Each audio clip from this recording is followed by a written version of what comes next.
Bonjour, j'espère que tu vas bien. Bienvenue sur ma chaîne et dans cette petite histoire qui est tirée du livre Myth of the Asanas, The Stories at the Heart of the Yoga Tradition de Alanna Kaivayla et Arjuna Van der Kooij, foreword by Shivaray, afterword by Manorama.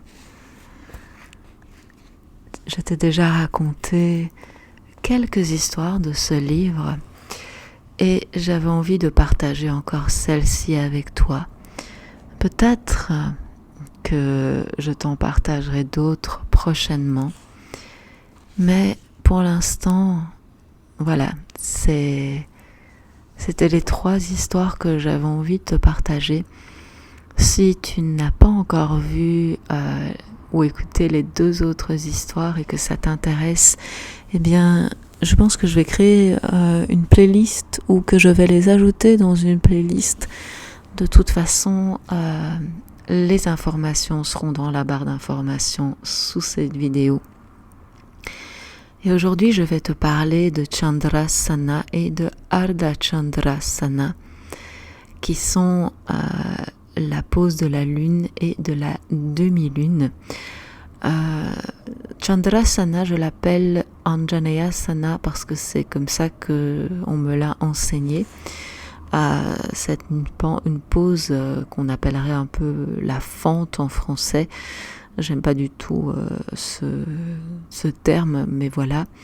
Et Ardha Chandrasana, c'est une pose d'équilibre, donc qu'on appelle la demi-lune, et que j'aime beaucoup aussi. Donc, je vais te raconter en anglais l'histoire derrière ces poses. Encore une fois, que tu comprennes l'anglais ou non, tu peux écouter cette histoire pour te détendre, pour t'endormir ou comme une forme de méditation.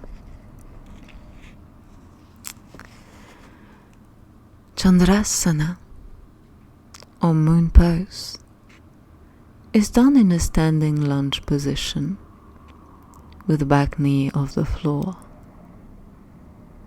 The arms reach up and the spine stays long. Ardha Chandrasana, or half moon pose, is also a standing posture, but it requires more balance and attention. Whilst standing on one foot with the corresponding hand on the floor, the practitioner stretches out the body, reaches back with the other leg and reaches up with the free hand. Eventually, he or she turns the head to look at the sky.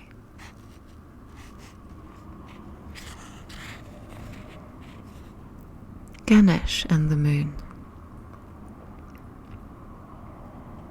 Ganesh, the charming elephant-headed god, adored by so many for his generous ways and clever antics, is also known for his wild infatuation with all things sweet.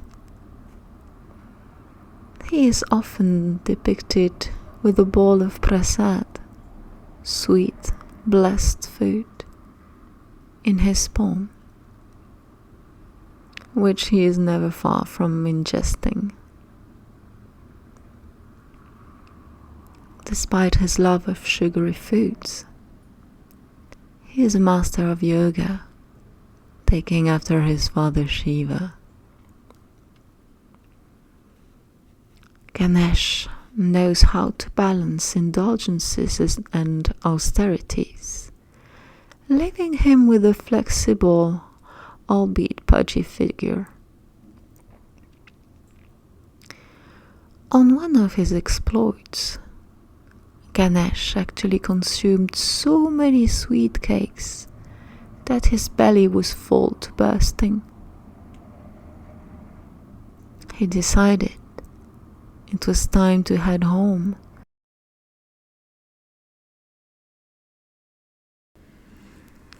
and relax his stuffed belly.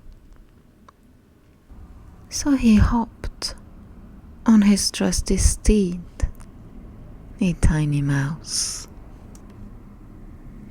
Because the mouse is such a small vehicle, Ganesh has to practice extraordinary balance to keep his bulking frame on the erratic creature. The bear was cruising smoothly along when suddenly a very long cobra slithered onto their path and frightened the mouse. The mouse darted one way and Ganesh fell the other. When he hit the ground, his overstuffed belly exploded and sweet cakes rained everywhere.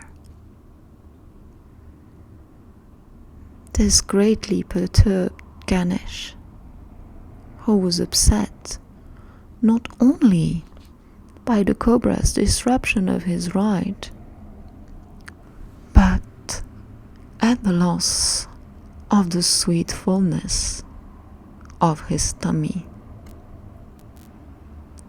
He walked around, collecting all the sweet cakes and stuffed them one by one back into his belly. Then he snatched up the cobra and tied it around his waist to cinch it shut. All the while, the moon Chandra was watching the extravaganza and couldn't help exploding into laughter at Ganesh's crazy antics. Who, indeed, could resist? Ganesh was very upset to be the object of Chandra's laughter, and in a fit of anger, remember, he is Shiva's son, he broke off his right tusk and hurled it at the moon. Pierced by the tusk, Chandra's light went out. Ganesh cursed the moon so it would never shine again, leaving the earth continuously lit by the sun. With no night, no dawn and no dusk, love was lost to the world. There was no place for romance, and man and God alike became scorched and hopeless upon the hot earth. Ganesh was holed up in his palace when a group of gods came to appeal to him to allow the moon to shine once more. Flattered by their appeals, Ganesh decided he could agree to a compromise. He would let the moon shine, but it would be required to wax and wane, shining at its full potential only once every 4 weeks. This, he decided, would be a permanent lesson for the moon, so it would remember never to laugh at him again. As for Ganesh, he always carries the broken tusk that signifies his momentary rage at having lost his balance.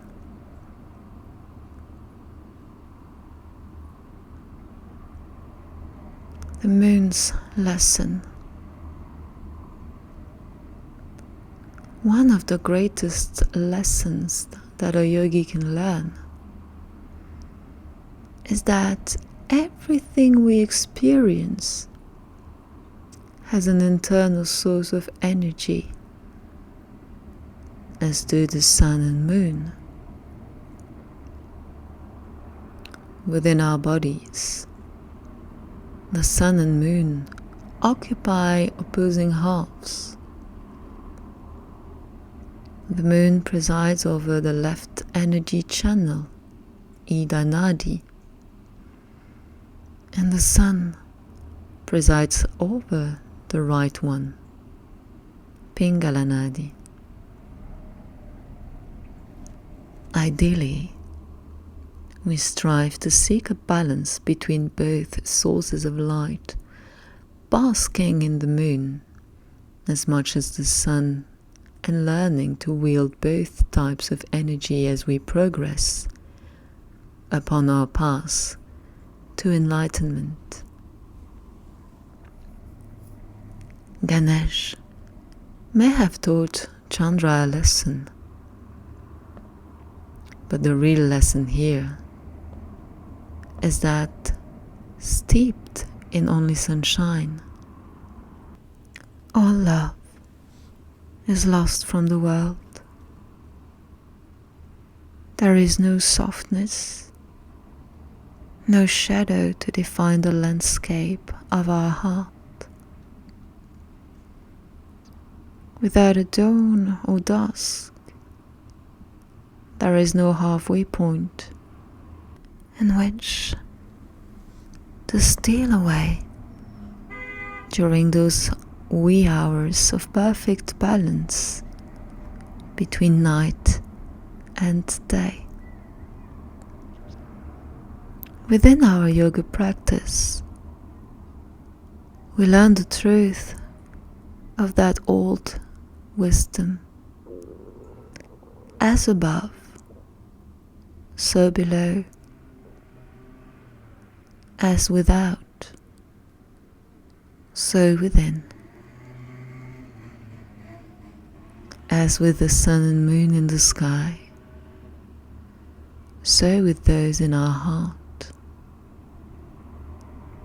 And we seek to find as much joy in the shadow and lunar places of our existence as we do in the bright and solar places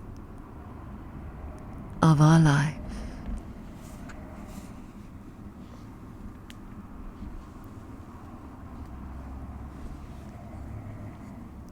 Merci pour ton écoute. J'espère que cette histoire t'aura plu. Si c'est le cas, tu sais quoi faire. Dans tous les cas, je te souhaite une merveilleuse journée et je te dis à très bientôt. Namasté.